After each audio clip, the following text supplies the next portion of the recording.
Back to our YouTube channel Lavanya classes. ಇವಾಗ ನಾವು Indian financial system module 4 financial regulators and insurance chapter ಮಾಡೋಣ.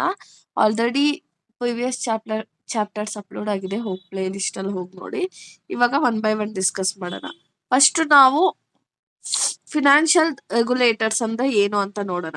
ಇವಾಗ ಒಂದು ಫಿನಾನ್ಷಿಯಲ್ ರೆಗ್ಯುಲೇಟರ್ ಏನೋ ಒಂದು ನಡೀತಾ ಇದೆ ಅಂದ್ರೆ ಅದನ್ನ ಇವ್ರು ನಿಂತ್ಕೊಂಡು ಪಾಲನೆ ಮಾಡೋದು, ವಾಚ್ ಮಾಡೋದು, ಕರೆಕ್ಟ್ ಆಗಿ ಮಾಡ್ತಿದ್ದ ಇಲ್ವಾ ಅಂತ. ಇವಾಗ ನಿಮ್ಮಮ್ಮ ನಿಮ್ಗೆ ಏನೋ ಒಂದು ಕೆಲಸ ಕೊಟ್ಟಿರ್ತಾರೆ ಅನ್ಕೊಳ್ಳಿ, ಕೆಲಸ ಕೊಟ್ಟು ಸುಮ್ನಾಗ್ ಬಿಡ್ತಾರ, ನೀವು ಅದನ್ನ ಕರೆಕ್ಟ್ ಆಗಿ ಮಾಡ್ತಿದ್ದ ಇಲ್ವಾ, ನಿಮ್ಮಮ್ಮ ಹೇಳ್ಕೊಟ್ಟಂಗ್ ಮಾಡ್ತಿದ್ದ ಇಲ್ಲ ಏನು ಅಂತ ನಿಂತ್ಕೊಂಡು ಚೆಕ್ ಮಾಡೋದು. So financial regulator are watchmen of financial system. They make rules, check if rules are followed and protect people's money. ಏನ್ ಮಾಡುತ್ತೆ, ರೂಲ್ಸ್ ನ ಸೆಟ್ ಮಾಡುತ್ತೆ, ಆಮೇಲೆ ಅದನ್ನ ಫಾಲೋ ಮಾಡ್ತಿದ್ದ ಇಲ್ವಾ ಅಂತ ಚೆಕ್ ಮಾಡುತ್ತೆ. ಯಾಕೆ ಇದೆಲ್ಲ ಮಾಡೋದು? ಏನು, ನಮ್ಮ ಹಣನ ಸೇವ್ ಮಾಡೋದಕ್ಕೆ, ಆಯ್ತಾ. ಇವಾಗ ಇದ್ರಲ್ಲಿ ನಿಮ್ಗೆ RBI ಫಸ್ಟ್ ಯಾವ ಎಲ್ಲೆಲ್ಲಿ ರೆಗ್ಯುಲೇಟ್ ಮಾಡುತ್ತೆ ನೋಡೋಣ. RBI, reserve bank of India. ಇದನ್ನ ಏನಂತ ಹೇಳ್ತೀವಿ? ಬ್ಯಾಂಕರ್ಸ್ ಬ್ಯಾಂಕ್ ಅಂತ ಕೂಡ ಹೇಳ್ತೀವಿ. Reserve bank of India is a central bank of India. It controls money supply, bank and credit. Reserve bank of India ಏನ್ ಮಾಡುತ್ತೆ, ಎಲ್ಲಾ ಬ್ಯಾಂಕಿನ ಮನಿ ಸಪ್ಲೈನ ಕಂಟ್ರೋಲ್ ಮಾಡುತ್ತೆ, ಬ್ಯಾಂಕ್ ನ ಕಂಟ್ರೋಲ್ ಮಾಡುತ್ತೆ, ಮತ್ತೆ ಸಾಲ ಜಾಸ್ತಿ ಕೊಡ್ಬೇಕಾ ಕಮ್ಮಿ ಕೊಡ್ಬೇಕಾ, ಎಷ್ಟು ಇಂಟ್ರೆಸ್ಟ್ ಅಲ್ಲಿ ಕೊಡ್ಬೇಕು ಅನ್ನೋದೆಲ್ಲ ಕಂಪ್ಲೀಟ್ ಆಗಿ ಕಂಟ್ರೋಲ್ ಮಾಡೋದು RBI ಅಲ್ವಾ. ಏನೆಲ್ಲ ಕಂಟ್ರೋಲ್ ಮಾಡುತ್ತೆ ಅಂದ್ರೆ ಕಮರ್ಷಿಯಲ್ ಬ್ಯಾಂಕು, ಕೋಆಪರೇಟಿವ್ ಬ್ಯಾಂಕು, ನಾನ್ ಬ್ಯಾಂಕಿಂಗ್ ಸೆಕ್ಟರ್, ಮತ್ತೆ ಕರೆನ್ಸಿ ಕೂಡ RBI ಡಿಸೈಡ್ ಮಾಡುತ್ತೆ. ನಾವು ಫಂಕ್ಷನ್ಸ್ ನೋಡೋ ಹಾಗಿದ್ದಾರೆ RBIದು. ಇಶ್ಯೂವರ್ ಆಫ್ ಕರೆನ್ಸಿ ಏನ್ ಮಾಡುತ್ತೆ, 10, 100, 500 ಈ ನೋಟನ್ನೆಲ್ಲಾನು ಯಾರು ಪ್ರಿಂಟ್ ಮಾಡೋದು? RBI ಪ್ರಿಂಟ್ ಮಾಡುತ್ತೆ. ಆಮೇಲೆ ಗವರ್ನಮೆಂಟ್ಗೆ ಲೋನ್ ಬೇಕಂದ್ರೂ ಕೂಡ RBI ಕೊಡೋದು.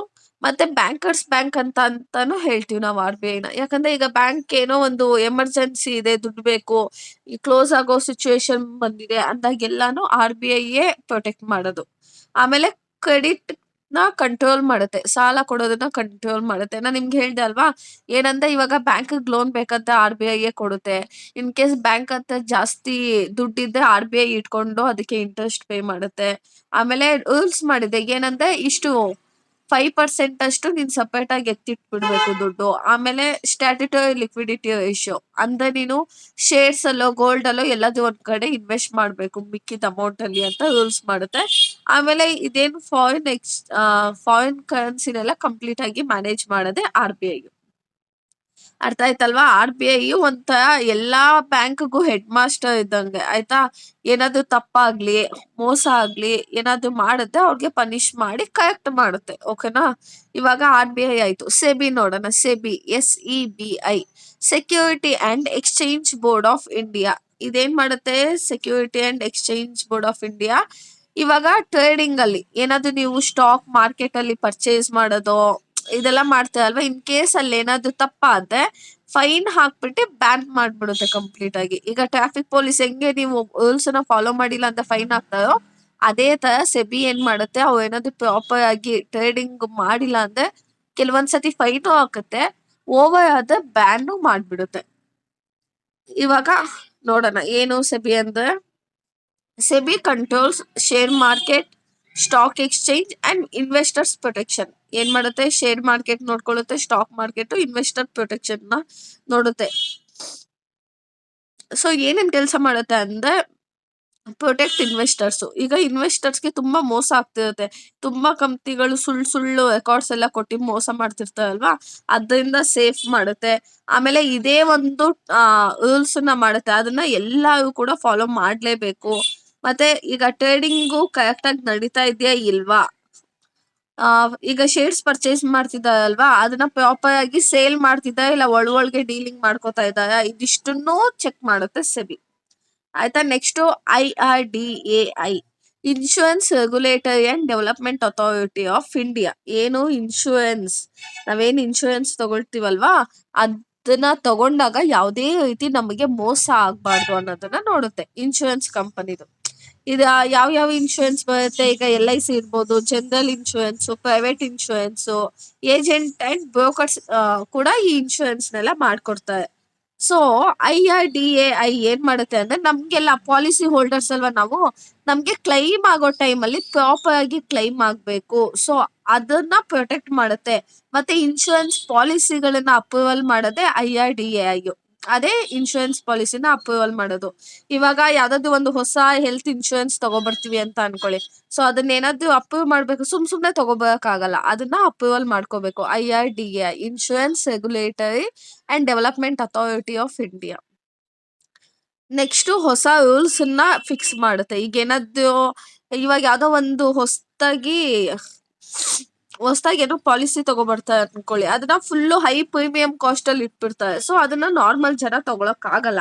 ಸೊ ಅದನ್ನೆಲ್ಲಾನು ಬಂದು ರೂಲ್ಸ್ ನ ಇವೇ ಫಿಕ್ಸ್ ಮಾಡೋದು. ಓಕೆನಾ, ಇವಾಗ ಇದು ಅರ್ಥ ಆಯ್ತಲ್ಲ ಯಾವ್ದು IRDAI. Next PFRDA, PF pension fund regulatory and development authority. ಏನೋ ರೆಗ್ಯುಲೇಟರಿ ಆಫ್ ಪೆನ್ಷನ್ ಸಿಸ್ಟಮ್. ಏನ್ ಮಾಡ್ತೀವಿ ಇವಾಗ ವಯಸ್ಸಾದ್ಮೇಲೆ ಏನ್ ಪೆನ್ಷನ್ ಬರುತ್ತೋ ಅದು ಕಂಪ್ಲೀಟ್ ಆಗಿ ಕಂಟ್ರೋಲ್ ಮಾಡೋದೇ pension fund regulatory and development authority. So ಯಾವ್ಯಾವ್ದ ಪೆನ್ಷನ್ ಬರುತ್ತೆ ಅಂದ್ರೆ ನ್ಯಾಷನಲ್ ಪೆನ್ಷನ್ ಒಂದು, ಅಟಲ್ ಪೆನ್ಷನ್ ಯೋಜನಾ ಒಂದು, ಮತ್ತೆ ಪೆನ್ಷನ್ ಫಂಡ್ಸ್ ಒಂದು ಬರುತ್ತೆ. ಸೊ ಇವ್ ಏನ್ ಮಾಡ್ತಾರೆ ಅಂದ್ರೆ ಇವಾಗ ನಿಮ್ಮ ಅಪ್ಪ ಅಮ್ಮಂದೆ ಇವಾಗ PF ಪೆನ್ಷನ್ ಎಲ್ಲ ಕಟ್ ಆಗುತ್ತಲ್ವಾ, ಅದು ಸೇಫ್ ಇನ್ವೆಸ್ಟ್ಮೆಂಟ್. ಒಂದ್ ಕಡೆ ಈಗ ಅವ್ರ ಕಂಪ್ನಿ ಅವ್ರು ಏನ್ ಮಾಡ್ತಾರೆ, ಅವ್ರ ಅಮೌಂಟ್ ನ ಕಟ್ ಮಾಡಿ ಅದನ್ನ ತಗೊಂಡೋಗಿ ಬ್ಯಾಂಕ್ ಹಾಕ್ತಾರೆ. ಬ್ಯಾಂಕ್ ಏನ್ ಮಾಡುತ್ತೆ, ಒಂದ್ ಕಡೆ ಕ್ಲೀನ್ ಆಗಿ ಇರೋ ಕಡೆ ಇನ್ವೆಸ್ಟ್ ಮಾಡುತ್ತೆ. ಇನ್ವೆಸ್ಟ್ ಮಾಡಿದ್ಮೇಲೆ ಗೌರ್ಮೆಂಟ್ ಇಷ್ಟು ರಿಟರ್ನ್ಸ್ ಬರುತ್ತೆ. ಅದೇ ರಿಟರ್ನ್ಸ್ ಅಲ್ಲಿ ನಿಮ್ಮ ಅಪ್ಪ ಅಮ್ಮನ್ಗೆ ಅಮೌಂಟ್ ನ ಪೇ ಮಾಡೋದು.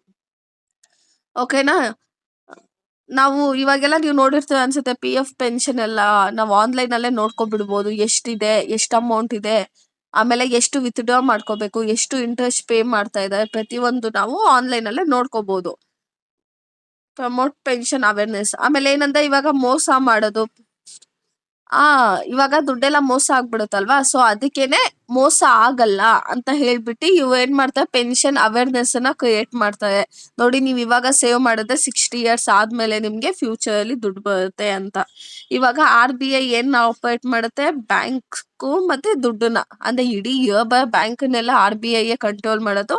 ದುಡ್ಡನ್ನು ಕೂಡ RBI ಕಂಟ್ರೋಲ್ ಮಾಡುತ್ತೆ. ಸೆಬಿ ಏನ್ ಕಂಟ್ರೋಲ್ ಮಾಡುತ್ತೆ, ಶೇರ್ ಮಾರ್ಕೆಟ್.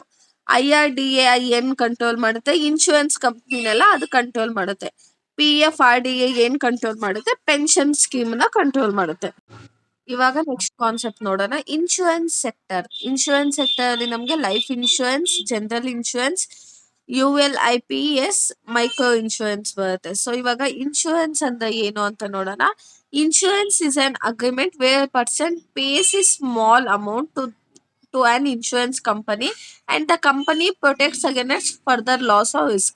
ಇವಾಗ ಇನ್ಶೂರೆನ್ಸ್ ಅಂತಾನೆ ಇನ್ಶೂರೆನ್ಸ್ ಕಟ್ಕೊಂಡು ಹೋಗ್ತಾ ಇರ್ತಾರೆ. ತುಂಬಾ ತರ ಇನ್ಶೂರೆನ್ಸ್ ಬರುತ್ತೆ. ಇವಾಗ ಸ್ವಲ್ಪ ಅಮೌಂಟ್ ನ ಕಟ್ಕೊಂಡು ಹೋಗ್ತಾ ಇರ್ತಾರೆ. ಬಟ್ ಏನೋ ಒಂದು ಲಾಸ್ ಆಯ್ತು, ಇಲ್ಲ ಸತ್ ಹೋದ್ರು, ಇನ್ನೊಂದಾಯ್ತು ಮತ್ತೊಂದಾಯ್ತು ಅಂದ್ರೆ ಆಮೇಲೆ ಏನ್ ಖರ್ಚು ಬರುತ್ತೆ ಅದನ್ನ ಇನ್ಶೂರೆನ್ಸ್ ಕಂಪನಿ ನೋಡ್ಕೊಳ್ಳುತ್ತೆ. ಇವಾಗ ನೋಡಿ, ಮಂತ್ಲಿ ನೀವು 500 rupees ಪೇ ಮಾಡ್ತಿದ್ರಿ ಅಂತ ಅನ್ಕೊಳ್ಳಿ ಇನ್ಶೂರೆನ್ಸ್ ಕಂಪ್ನಿಗೆ. ಇನ್ ಕೇಸ್ ನಿಮ್ಗೆ ಏನಾದ್ರು ತುಂಬಾ ಹುಷಾರಿಲ್ದಂಗಾಯ್ತು ಅದು ಇದು ಅಂದ್ರೆ ನೀವು ಇನ್ಶೂರೆನ್ಸ್ ನ ಕ್ಲೈಮ್ ಮಾಡ್ಬೋದು. ಈಗ ಟೈಪ್ಸ್ ಬಂದ್ರೆ ನಮ್ಗೆ ಲೈಫ್ ಇನ್ಶೂರೆನ್ಸ್ ಬರುತ್ತೆ. ಲೈಫ್ ಇನ್ಶೂರೆನ್ಸ್ ಅಂದ್ರೆ ನಿಮ್ಗೆ ಅದರಲ್ಲಿ ಕೂಡ ಟೈಪ್ಸ್ ಬರುತ್ತೆ, 4 ಟೈಪ್ಸ್ ಬರುತ್ತೆ. First, life insurance gives financial security to family if the insured person die or after a certain period. ಏನೋ ಇನ್ಶೂರೆನ್ಸ್ ಕಂಪನಿ ಏನ್ ಮಾಡುತ್ತೆ, ಫಿನಾನ್ಷಿಯಲಿ ಸೆಕ್ಯೂರಿಟಿ ಕೊಡುತ್ತೆ. ಯಾರಿಗೆ, ನಿಮ್ಗಲ್ಲ, ನಿಮ್ ಫ್ಯಾಮಿಲಿ ಅವ್ರಿಗೆ. ಇನ್ ಕೇಸ್ ಏನಾದ್ರು ಪರ್ಸನ್ ಏನಾದ್ರು ಸತ್ ಹೋದ್ರೆ, ಅವ್ನ್ ಸತ್ ಹೋದ್ಮೇಲೆ ಏನಾಗುತ್ತೋ ಅದ್ ಅಮೌಂಟ್ನೆಲ್ಲಾನು ಸತ್ ಮೇಲೆ ಅಮೌಂಟ್ ನ ಪೇ ಮಾಡ್ತಾರೆ. ಈಗ ಟೈಪ್ಸ್ ಆಫ್ ಲೈಫ್ ಇನ್ಶೂರೆನ್ಸ್ ನೋಡೋಣ. ಟರ್ಮ್ ಇನ್ಶೂರೆನ್ಸ್ ಅಂತ ಇರುತ್ತೆ, pure life protection for fixed time. Term insurance ಹೆಂಗ ಅಂದ್ರೆ, ಇವಾಗ ಇನ್ ಕೇಸ್ ನೀವು ಇನ್ಶೂರೆನ್ಸ್ ಪೇ ಮಾಡ್ತಿರ್ತೀರ, 20 ವರ್ಷದ ಒಳಗಡೆ ನೀವೇನಾದ್ರು ಸತ್ ಹೋದ್, ಸಾರಿ ನೀವು ಬೇಡ, ಯಾವ್ದು ಒಬ್ಬ ವ್ಯಕ್ತಿ ಸತ್ ಹೋದ್ರೆ ಅವ್ರ ಫ್ಯಾಮಿಲಿ ಅವ್ರಿಗೆ ಇಷ್ಟು ಲಕ್ಷ ಅಂತ ಪೇ ಮಾಡ್ತಾರೆ. ಆಯ್ತಾ, 20 ವರ್ಷದ ಒಳಗಡೆ ಸಾಯ್ಬೇಕು ಅವನು. ಇನ್ ಕೇಸ್ 20 ವರ್ಷ ಆದ್ಮೇಲೆ ಸತ್ತ ಯಾವ್ದೇ ರೀತಿ ಅಮೌಂಟ್ ಕೊಡಲ್ಲ. ಅರ್ಥ ಆಗ್ತಿದ್ಯಾ? ಇದು ಟರ್ಮ್ ಇನ್ಶೂರೆನ್ಸ್. ಎಂಡೋನ್ಮೆಂಟ್ ಪಾಲಿಸಿ ಅಂದ್ರೆ ಈ ಕಡೆ ಲೈಫ್ ಕವರ್ ಆಗುತ್ತೆ, ಸೇವಿಂಗ್ಸ್ ಆಗುತ್ತೆ. ಇವಾಗ ಏನಾದ್ರು ಪರ್ಸನ್ ಏನಾದ್ರು ಆಫ್ಟರ್ 20 years ಇನ್ಶೂರೆನ್ಸ್ ಮಾಡಿಸಿರ್ತಾರೆ ಅನ್ಕೊಳ್ಳಿ. ಆಫ್ಟರ್ 20 years ನೀವು ಸತ್ತಿಲ್ಲ ಅಂದ್ರೆ ಆ ದುಡ್ಡನ್ನ ನಿಮಗ್ ಕೊಡ್ತಾರೆ. ಇನ್ ಕೇಸ್ ಸತ್ತೋಗ್ಬಿಟ್ರೆ ನಿಮ್ ಫ್ಯಾಮಿಲಿ ಕೊಡ್ತಾರೆ. ಸೊ ಈ ಕಡೆ ಲೈಫ್ ಕವರ್ ಆಗುತ್ತೆ, ಸೇವಿಂಗ್ಸ್ ಆದಂಗೂ ಆಗುತ್ತೆ. Next, money back policy. Money back policy, money is paid at regular interval during policy period. ಆಯ್ತಾ. ನೆಕ್ಸ್ಟ್ ಹೋಲ್ ಲೈಫ್ ಪಾಲಿಸಿ ಅಂದ್ರೆ ಇಡೀ ಲೈಫ್ ಗಂಟನು ನೀವು ಲೈಫ್ ಪಾಲಿಸಿನ ಪೇ ಮಾಡ್ತಿರ್ತಾರೆ. ಇನ್ ಕೇಸ್ ಡೆತ್ ಆದ್ರೆ ಆ ಅಮೌಂಟ್ ನ ಫ್ಯಾಮಿಲಿಗೆ ಕೊಡ್ತಾರೆ. ಆಯ್ತಾ. ಈಗ ಜನರಲ್ ಇನ್ಶೂರೆನ್ಸ್ ಅಂತ ಅಂದ್ರೆ ಯಾವ್ದಕ್ಕೆ ಪ್ರೊಟೆಕ್ಟ್ ಆಗುತ್ತೆ ಅಂದ್ರೆ health, property, vehicle, travel, goods. So ಇದಕ್ಕೆಲ್ಲ ಇನ್ಶೂರೆನ್ಸ್ ಮಾಡ್ಸಿರ್ತಾರೆ.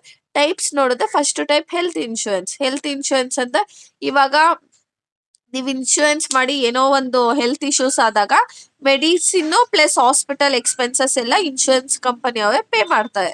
ನೆಕ್ಸ್ಟ್ ಮೋಟಾರ್ ಇನ್ಶೂರೆನ್ಸ್, ಇವಾಗ ಯಾವ್ದೋ ಒಂದ್ ಗಾಡಿಗೆ ಇನ್ಶೂರೆನ್ಸ್ ಮಾಡ್ಸಿರ್ತೀರ, ಆಕ್ಸಿಡೆಂಟ್ ಆಗಿರುತ್ತೆ.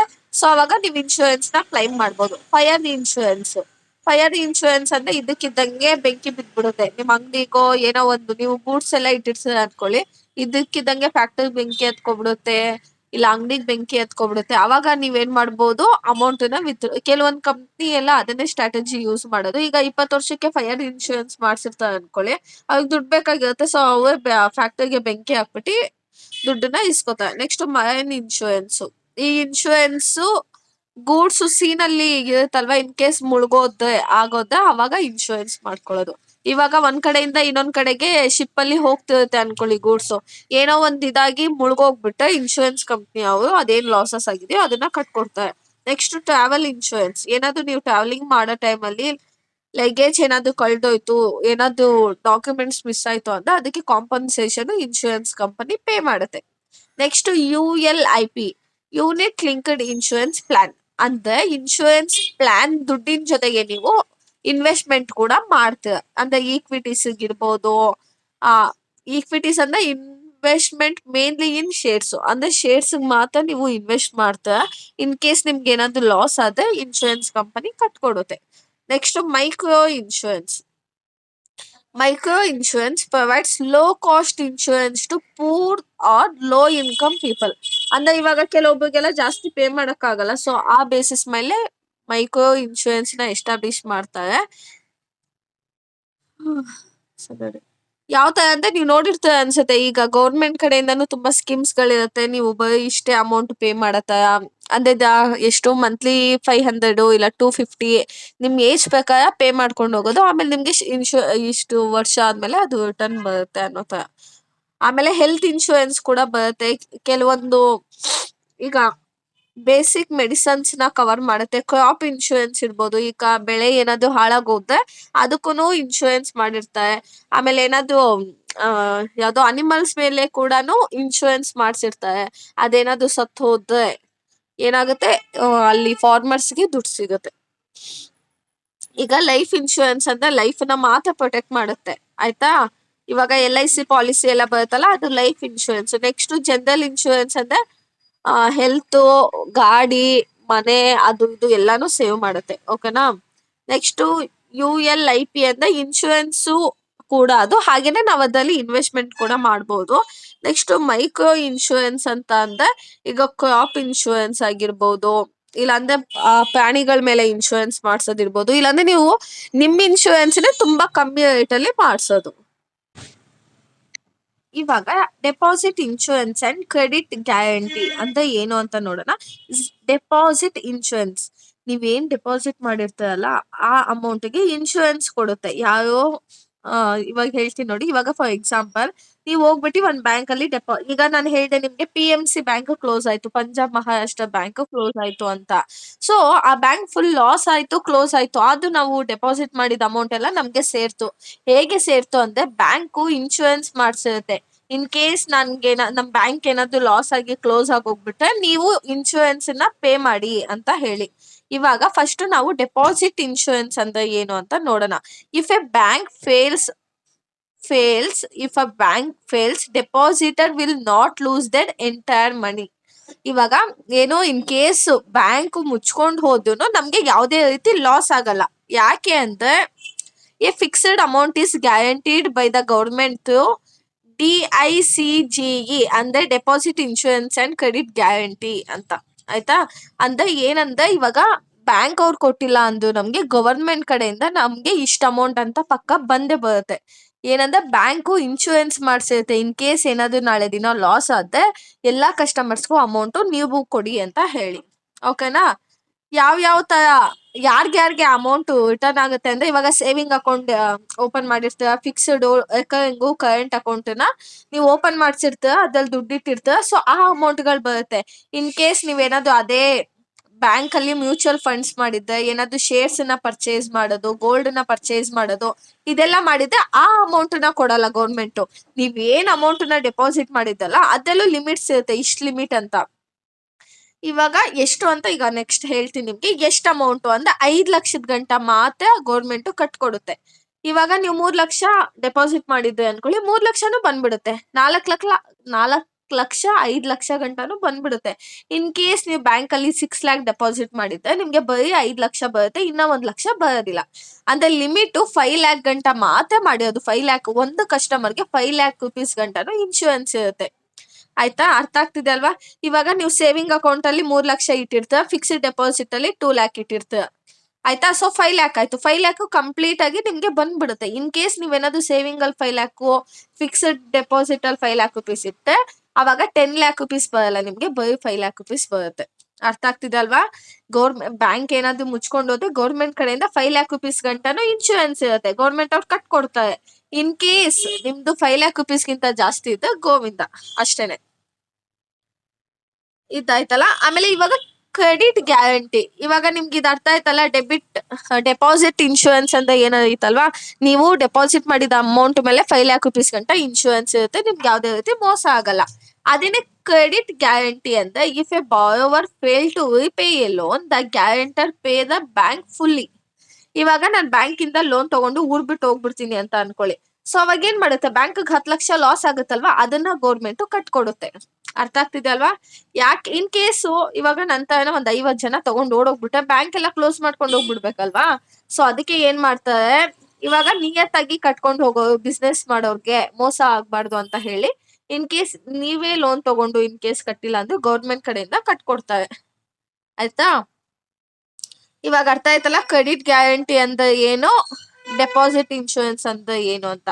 ಇವಾಗ ಏನ್ ಕೊಟ್ಟಿದ್ದಾನೆ, ರಿಫಾರ್ಮ್ಸ್ ಇಂಟ್ರೊಡ್ಯೂಸ್ಡ್. ಏನು, ಡೆಪಾಸಿಟ್ ಇನ್ಶೂರೆನ್ಸ್ ರಿಫಾರ್ಮ್ಸ್ ಇಂಟ್ರೊಡ್ಯೂಸ್ ಯಾಕಾಯ್ತು ಅನ್ನೋ ಹಾಗಿದೆ. ಅಂದ್ರೆ ಡೆಪಾಸಿಟ್ ರಿಫಾರ್ಮ್ಸ್, ಇವಾಗ ಎಲ್ಲಾ ಬ್ಯಾಂಕು ಜಾಸ್ತಿ ಲೋನ್ ಕೊಟ್ಕೊಂಡು ಕ್ಲೋಸ್ ಮಾಡ್ಕೊಂಡು ಹೋದ್ರೆ ಡೆಪಾಸಿಟ್ ಮಾಡೋರ್ ಕತೆ ಏನು, ಪಾಪ ಕಷ್ಟಪಟ್ಟು ತಗೊಬಂದಿ ಡೆಪಾಸಿಟ್ ಮಾಡಿರ್ತಾರೆ. ಇವಾಗ SBI ಅಲ್ಲೇ ಮಾಡ್ಬೋದು ಅವರು, ಅಲ್ಲಿ ಮೇಂಟೆನೆನ್ಸ್ ಜಾಸ್ತಿ ಅಂತ ಚಿಕ್ಕದಾಗಿ ಬ್ಯಾಂಕ್ ಅಲ್ಲಿ ಡೆಪಾಸಿಟ್ ಮಾಡಿರ್ತಾರೆ. ಬ್ಯಾಂಕ್ ಇವಾಗ ಕ್ಲೋಸ್ ಮಾಡ್ಕೊಂಡು ಹೋಗ್ಬಿಟ್ರೆ ಜನ ಡೆಪಾಸಿಟ್ ಮಾಡಲ್ಲ. ಮುಂಚೆ ಎಲ್ಲ ಇನ್ಶೂರೆನ್ಸ್ ಲಿಮಿಟ್ ಬಂದು 1 lakh rupees ಗಂಟ ಇತ್ತು ಅಷ್ಟೇನೆ. ಇವಾಗ 5 lakh ಆಗಿದೆ, ಮುಂಚೆ 1 lakh rupees ಇತ್ತು. ಮತ್ತೆ ಆ 1 lakh rupees ದುಡ್ಡು ಅಮೌಂಟ್ ಬರೋದಕ್ಕೂ 5 ರಿಂದ 10 ವರ್ಷ ವೇಟ್ ಮಾಡ್ಬೇಕಾಗಿತ್ತು. ಸೊ ಅವಾಗ ಏನಾಗೋದು, ಪಬ್ಲಿಕ್ ಗೆ ಕಾನ್ಫಿಡೆನ್ಸ್ ಹೋಗ್ಬಿಡೋದು, ಮತ್ತೆ ತುಂಬಾ ಪ್ಯಾನಿಕ್ ಆಗ್ಬಿಡೋದು. ಬ್ಯಾಂಕ್ ಆಗಿರ್ಲಿ ಎಲ್ಲ ಬಂದು ನೀವು ನೋಡಿರ್ತೀರ ಅನ್ಸುತ್ತೆ, ಯಾರಾದ್ರೂ ಮೋಸ ಮಾಡಿದ್ರೆ ಸಾಕು ಬ್ಯಾಂಕ್ ಮುಂದೆ ಹೋಗಿ ಕಲ್ಲಲ್ಲೆಲ್ಲ ಓಡೋದ್ ಬರ್ತಾರೆ. ಸೊ ಅದಕ್ಕೆ ಮೇಜರ್ ರಿಫಾರ್ಮ್ಸ್ ಯಾವ ತರ ಆಯ್ತು ಅಂತ, ಇನ್ಕ್ರೀಸ್ ಇನ್ ಇನ್ಶೂರೆನ್ಸ್ ಲಿಮಿಟ್. ಏನ್ ಮಾಡುದು, ಇನ್ಶೂರೆನ್ಸ್ ಲಿಮಿಟ್ ನ ಜಾಸ್ತಿ ಮಾಡೋದು. 1 lakh rupees ಇದ್ದಿದ್ದು 5 lakh ಮಾಡೋದು. ಸೊ ಅವಾಗ ಜನರಿಗೆ ನಂಬಿಕೆ ಬಂತು, ಆಯ್ತಾ ಬಿಡಪ್ಪ ಈ ನನ್ ಮಗ ಓಡೋದುನು ಗೌರ್ಮೆಂಟ್ ಅದು ಕೊಡ್ತಾರೆ ಅಂತ. Next faster pay out to depositor. ಮುಂಚೆ ಎಲ್ಲ ಏನ್ ಮಾಡೋರು, ಇವಾಗ 1 lakh rupees ಇದ್ದು ಆ 1 lakh rupees ಬರೋದಕ್ಕೆ 5 to 10 years ಟೈಮ್ ತಗೊಳ್ಳೋರು. ಇವಾಗ ಏನಾಗಿದೆ ಅಂದ್ರೆ, ನಿಮ್ಗೆ ಇನಿಷಿಯಲ್ ಅಮೌಂಟ್ 45 days ಒಳಗಡೆ ಬಂದ್ಬಿಡುತ್ತೆ. ಇನ್ ಕೇಸ್ ಫುಲ್ ಪೇಮೆಂಟ್ ಅಂದ್ರೆ 90 days ಒಳಗಡೆ ಬರುತ್ತೆ. ಅರ್ಥ ಆಗ್ತಿದೆ ಅಲ್ವಾ? ಮುಂಚೆ ಎಲ್ಲಾನು 5 ರಿಂದ 10 ವರ್ಷ ತಗೊಳ್ಳೋರಂತೆ ಅವ್ರು ಡೆಪಾಸಿಟ್ ಮಾಡಿದ ದುಡ್ಡು ಕೊಡಕ್ಕೆ, ಅದು ಇವಾಗ 45 days ಒಳಗಡೆ. ಈಗ ನಿಮ್ಮ ಹತ್ರ 5 ಲಕ್ಷ ಇದೆ ಅಂತ ಅನ್ಕೊಳ್ಳಿ, 25 ಲಕ್ಷ ಏನಾದ್ರು ನನ್ಗೆ ಅರ್ಧ ಅಮೌಂಟ್ ಅದು ಬೇಗ ಅರ್ಜೆಂಟ್ ಬೇಕೇ ಬೇಕು ಅಂದ್ರೆ ಒಂದ್ 25 ಲಕ್ಷ ಕೊಡ್ತಾರೆ ನಿಮ್ಗೆ 45 days ಒಳಗಡೆ. ಫುಲ್ ಪೇಮೆಂಟ್ ಬೇಕು ಅಂದ್ರೆ ನೀವು 19 days ವೇಟ್ ಮಾಡ್ಬೇಕು. ಆಯ್ತಾ? ಆಮೇಲೆ ಮ್ಯಾಂಡೇಟರಿ ಇನ್ಶೂರೆನ್ಸ್ ಫಾರ್ ಬ್ಯಾಂಕ್ಸ್. ಏನಂದ್ರೆ ಇದು ಇನ್ಶೂರೆನ್ಸ್ ಗೌರ್ಮೆಂಟ್ ಯಾಕೆ ಸುಮ್ನೆ ಕಟ್ಟುತ್ತಾ ಬ್ಯಾಂಕ್ ಹಾಳು ಮಾಡಿದಕ್ಕೆ? ಇಲ್ಲ, ಬ್ಯಾಂಕು ಇನ್ಶೂರೆನ್ಸ್ ಪೇ ಮಾಡ್ಬೇಕು. ಎಲ್ಲಾ commercial bank, cooperative bank, regional rural bank, ಈ ಬ್ಯಾಂಕ್ ಎಲ್ಲಾನು ಇನ್ಶೂರೆನ್ಸ್ ಪೇ ಮಾಡ್ತಿರ್ಬೇಕು ಗೌರ್ಮೆಂಟ್ಗೆ. ಅಂದ್ರೆ ಲಾಸ್ ಆಗುತ್ತೆ ಅಂತ ಅಲ್ಲ, ಕಂಪಲ್ಸರಿ ಇದೊಂದು ಬ್ಯಾಂಕ್ ಇದೆ ಅಂದ್ಮೇಲೆ ಅದು ಪಕ್ಕಾ ಇನ್ಶೂರೆನ್ಸ್ ಪೇ ಮಾಡ್ಲೇಬೇಕು. ಆಯ್ತಾ? ಪ್ರೀಮಿಯಂ ಅಮೌಂಟ್ ಅಲ್ಲಿ ಪೇ ಮಾಡ್ಬೇಕು. ಸೊ ಅವಾಗ ಏನಾಗುತ್ತೆ ಅಂದ್ರೆ ಡೆಪಾಸಿಟ್ ಅವ್ರಿಗೆ ಯಾವ್ದೇ ರೀತಿ ಮೋಸ ಆಗಲ್ಲ. ಆಮೇಲೆ ಇದೇನು ಡೆಪಾಸಿಟ್ ಇನ್ಶೂರೆನ್ಸ್ ಇಂದ ಯಾರ್ಗೆ ಬೆನಿಫಿಟ್ ಆಗ್ತಾ ಇದೆ ಅಂದ್ರೆ, ಬ್ಯಾಂಕ್ಗೆ ಬೆನಿಫಿಟ್ ಆಗ್ತಾ ಇಲ್ಲ. ಅದೇ ಈಗ ಚಿಕ್ಕದಾಗಿ ಸೇವಿಂಗ್ಸ್ ಮಾಡೋ ಸೀನಿಯರ್ ಸಿಟಿಸನ್ಸು ಮತ್ತೆ ಮಿಡಲ್ ಕ್ಲಾಸ್ ಫ್ಯಾಮಿಲೀಸು ಮತ್ತೆ ಹಳ್ಳಿಗಳಲ್ಲಿ ಡೆಪಾಸಿಟ್ ಮಾಡ್ತಾರಲ್ಲ, ಇವಾಗ SBI ಅಲ್ಲೇ ಹೋಗಿ ಡೆಪಾಸಿಟ್ ಮಾಡಕ್ಕಾಗತ್ತಾ? 10,000 ರುಪೀಸ್ ಮಿನಿಮಮ್ ಬ್ಯಾಲೆನ್ಸ್. ಸೊ ಅದನ್ನ ಮೇಂಟೈನ್ ಮಾಡೋದಕ್ ಆಗಲ್ಲ ಅಂತ ಹೇಳ್ಬಿಟ್ಟೆ ಈಗ ಚಿಕ್ಕ ಬ್ಯಾಂಕ್ಗಳು ಓಪನ್ ಆಗಿರುತ್ತೆ. ಚಿಕ್ಕ ಬ್ಯಾಂಕ್ ಅಲ್ಲಿ ಹೋಗಿ ಡೆಪಾಸಿಟ್ ಮಾಡಿದ್ರೆ ಆಮೇಲೆ ಅದು ನೋಡಿದ್ರೆ ಇದಕ್ಕಿದಂಗ್ ಕ್ಲೋಸ್ ಆಗ್ಬಿಡುತ್ತಲ್ಲ, ಅದಕ್ಕೇನೆ. ಇವಾಗ ಅರ್ಥ ಆಯ್ತಲ್ಲ? ಈಗ ಕ್ರೆಡಿಟ್ ಗ್ಯಾರಂಟಿ ಅಂತ ಹೇಳಿದ್ನಲ್ಲ, ಅದೆಲ್ಲಾನು ಲೋನ್ ಪ್ರೊವೈಡ್ ಮಾಡುತ್ತೆ. ಯಾರ್ಗೆ MSME ಲೋನ್ಸ್, ಹೆಣ್ಮಕ್ಳಿಗೆ ಲೋನ್ ಇರ್ಬೋದು, ಅಗ್ರಿಕಲ್ಚರ್ಗೆ, ಇಲ್ಲ ಚಿಕ್ಕ ಆಂಟರ್ಪ್ರಿನರ್ಶಿಪ್ ಅವ್ರಿಗೆ, ಸೊ ಇವ್ರಿಗೆಲ್ಲ ಲೋನ್ ಪ್ರೊವೈಡ್ ಮಾಡುತ್ತೆ. ಇವಾಗ ನೆಕ್ಸ್ಟ್ ಕಾನ್ಸೆಪ್ಟ್, ಇವಾಗ ಪೆನ್ಷನ್ ಸಿಸ್ಟಮ್ ಅಲ್ಲಿ NPS ಮತ್ತೆ ಅಟಲ್ ಪೆನ್ಷನ್ ಯೋಜನಾ ಅಂತ ಇದೆ. ಓಕೆನಾ? NPS ನ್ಯಾಷನಲ್ ಪೆನ್ಷನ್ ಸ್ಕೀಮ್ ಒಂದು, ಅಟಲ್ ಪೆನ್ಷನ್ ಯೋಜನಾ ಒಂದು, ಎರಡಿದೆ. ಇವಾಗ ಫಸ್ಟ್ ಎಕ್ಸಾಂಪಲ್ ಹೇಳ್ತೀನಿ ನಿಮ್ಗೆ. ಏನಂದ್ರೆ ಒಂದು ಊರಲ್ಲಿ ಇಬ್ಬರು ಇರ್ತಾರೆ. ಓಕೆನಾ? ರಾಣಿ ವಾಣಿನೋ ಚಂದನ ವಂದನ, ಚೆನ್ನಾಗಿದಲ್ಲ, ಚಂದನ ವಂದನ ಅಂತ ಇಬ್ಬರು ಅಕ್ಕ ತಂಗಿ ಇರ್ತಾರೆ. ಓಕೆನಾ? ಹಳ್ಳಿಲೇ ಇರ್ತಾರೆ. ಒಬ್ಳು ತುಂಬಾ ಚೆನ್ನಾಗಿ ಓದ್ತಾಳೆ ಚಂದನ, ವಂದನ ಚೆನ್ನಾಗಿ ಓದಲ್ಲ. ಸೊ ಚಂದನ ಓದ್ಬಿಟ್ಟು ಏನ್ ಮಾಡ್ತಾಳೆ, ಬೆಂಗಳೂರಿಗೆ ಬಂದ್ಬಿಟ್ಟು ಒಂದು ಕಂಪ್ನಿಗೆ ಜಾಯ್ನ್ ಆಗ್ತಾಳೆ. ಆಯ್ತಾ? ಚಂದನ ಚೆನ್ನಾಗಿ ದುಡಿತಾ ಇರ್ತಾಳೆ. ಆಮೇಲೆ ಅವಳಿಗೆ ಅನ್ಸುತ್ತೆ 60 ಇಯರ್ಸ್ ಆದ್ಮೇಲೆ ಎಲ್ಲ ನಂಗೆ ಯಾರು ನೋಡ್ಕೋತಾರೆ, ಏನ್ ಮಾಡ್ಬೇಕು ಅಂತ ಅಂದಾಗ ಅವ್ರ ಕಂಪ್ನಿ ಅವರು ಸಜೆಸ್ಟ್ ಮಾಡ್ತಾರೆ, ನ್ಯಾಷನಲ್ ಪೆನ್ಷನ್ ಸ್ಕೀಮು NPS ಅಲ್ಲಿ ನೀನು ಇವಾಗಿಂದಾನೇ ಇಷ್ಟ ಅಮೌಂಟ್ ಅಂತ ಹಾಕ್ತಿದ್ದೆ, 60 ಇಯರ್ಸ್ ಆದ್ಮೇಲೆ ನಿನ್ಗೆ ಒಂದು ಲಂಸಮ್ ಅಮೌಂಟ್ ಬರುತ್ತೆ, ಆಮೇಲೆ ಹಾಗೆ ಮಂತ್ಲಿ ಪೆನ್ಷನ್ ಕೂಡ ಬರುತ್ತೆ ಅಂತ ಹೇಳ್ತಾನೆ. ಇವಾಗ NPS ಅಂದ್ರೆ ವರ್ಕಿಂಗ್ ಪೀಪಲ್ಸ್ ಇರ್ಬೋದು, ಒಂದು ಕಾರ್ಪೊರೇಟ್ ಜಾಬ್ ಅಲ್ಲಿ ವರ್ಕ್ ಮಾಡ್ತಿದ್ದೆ, ಇಲ್ಲಾಂದ್ರೆ ಏನಾದ್ರು ಸೆಲ್ಫ್ ಎಂಪ್ಲಾಯ್ಮೆಂಟ್ ಮಾಡ್ತಿರ್ತಾರಲ್ಲ ಅವ್ರಿಗೆ. ಓಕೆನಾ? ಇವಾಗ ಚಂದನಂಗಂತೂ 60 ಇಯರ್ಸ್ ಆದ್ಮೇಲೆ ನನ್ಗೇನು ತಲೆನೋವಿಲ್ಲಪ್ಪ, ಹೆಂಗೋ ಪೆನ್ಷನ್ ಬರುತ್ತೆ, ಇವಾಗ 3,000 ಕಟ್ತಾ ಇದ್ದೀನಿ, 60 ಇಯರ್ಸ್ ಆದ್ಮೇಲೆ ನನ್ಗೆ ಒಂದಿಷ್ಟು ಅಮೌಂಟ್ ಬರುತ್ತೆ ಅಂತ ಇರ್ತಾಳೆ. ಇವಾಗ ವಂದನ ಏನು ಕೆಲಸ ಮಾಡ್ತಾಳಲ್ಲ, ಇವಾಗ ಹಳ್ಳಿಲಿ ಏನೋ ಒಂದು ಗಾಯ ಕೆಲಸ ಮಾಡ್ಕೊಂಡಿರ್ತಾಳೆ. ಸೊ ಇವಳಿಗೆ ಯಾವ ಕಂಪ್ನಿ ಇದೆ, ಯಾವ ಸ್ಯಾಲ್ರಿ ಬರುತ್ತೆ, ಸೊ ಅವಳು ಒಂದ್ಸತಿ ಸೇವಿಂಗ್ಸ್ ಮಾಡೋಣ ಅಂತ ಬ್ಯಾಂಕ್ಗೆ ಹೋದಾಗ ಬ್ಯಾಂಕಲ್ಲಿ ಹೇಳ್ತಾನೆ, ನೀನು ಅಟಲ್ ಪೆನ್ಷನ್ ಯೋಜನಾ ಅಂತ ಇದೆ, ನಿಮ್ ಆ ಕೋ ವರ್ಕರ್ಸ್ ಅಂತಾನೆ ಇರುತ್ತೆ ಅದು. ಸೊ ನೀನ್ ಅದರಲ್ಲಿ ಮಂತ್ಲಿ ನೀನ್ ಇಷ್ಟಂತ ಇನ್ವೆಸ್ಟ್ ಮಾಡಿದ್ರೆ 60 ಇಯರ್ಸ್ ಆದ್ಮೇಲೆ ನಿನ್ಗೆ ಮಂತ್ಲಿ ಪೆನ್ಷನ್ ಬರುತ್ತೆ ಅಂತ. ಇದು ಬಂದು ಸೆಂಟ್ರಲ್ ಗೌರ್ಮೆಂಟ್ ಸ್ಕೀಮು. ನೀವು ಬೇಕಂದ್ರೆ ಹೋಗಿ ಅಟಲ್ ಪೆನ್ಷನ್ ಯೋಜನಾದಲ್ಲಿ ನೀವು ಕೂಡ ಡೆಪಾಸಿಟ್ ಮಾಡ್ಬೋದು.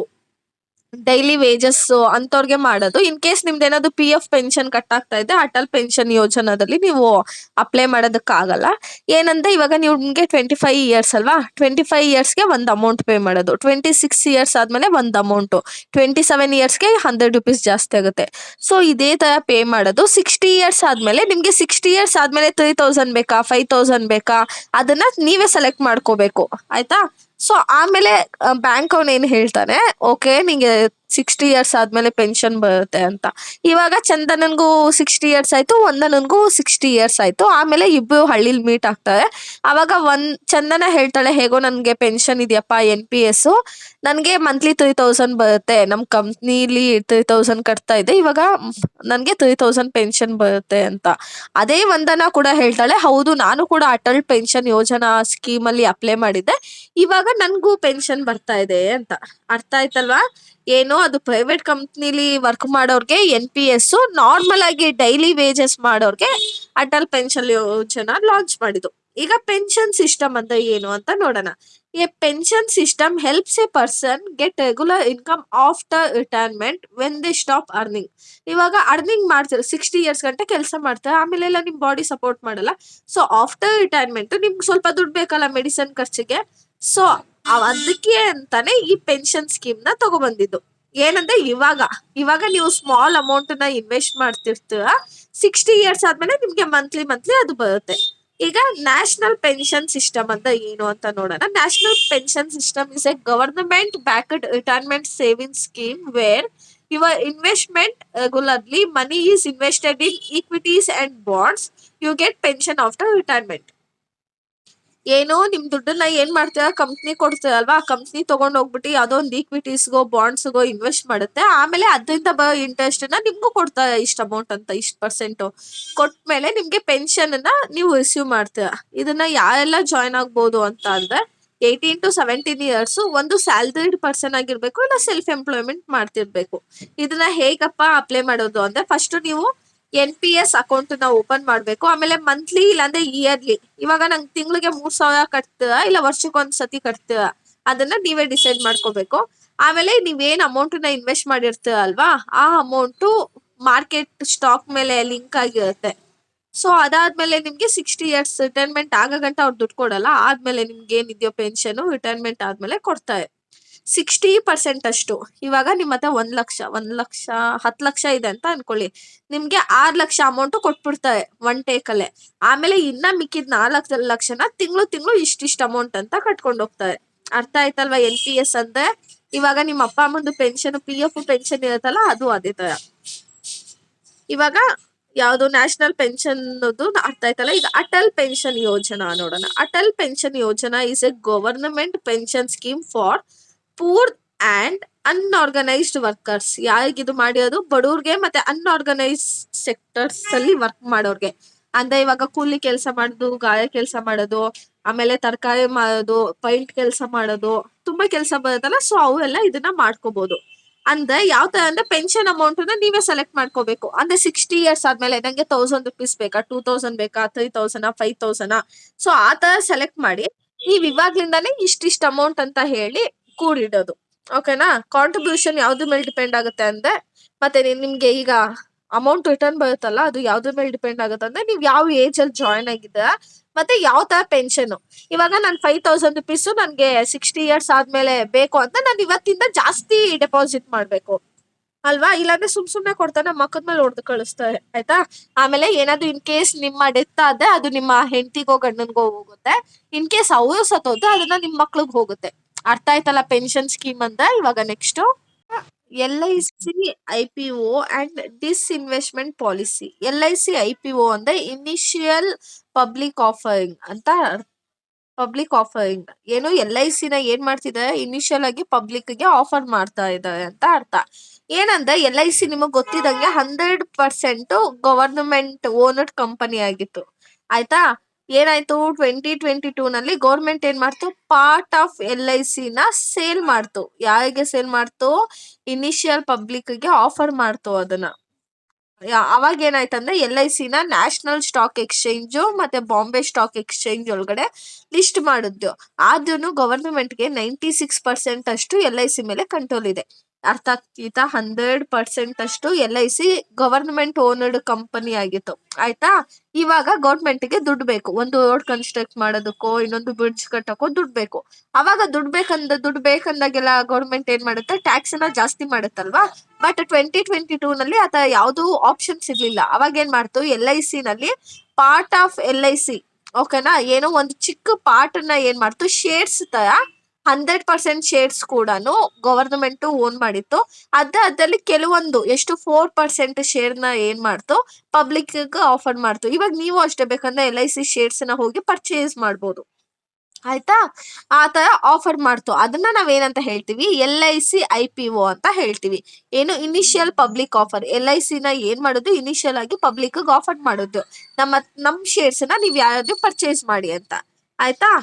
ಇದನ್ನ ನಾವು LIC IPO ಅಂತ ಹೇಳ್ತೀವಿ. ಈಗ ಡಿಸ್ಇನ್ವೆಸ್ಟ್ಮೆಂಟ್ ಪಾಲಿಸಿ. ಏನು ಡಿಸ್ಇನ್ವೆಸ್ಟ್ಮೆಂಟ್ ಪಾಲಿಸಿ ಅಂದ್ರೆ, disinvestment means the government cell part of it's ownership in public sector company. ಏನ್ ಮಾಡ್ತು?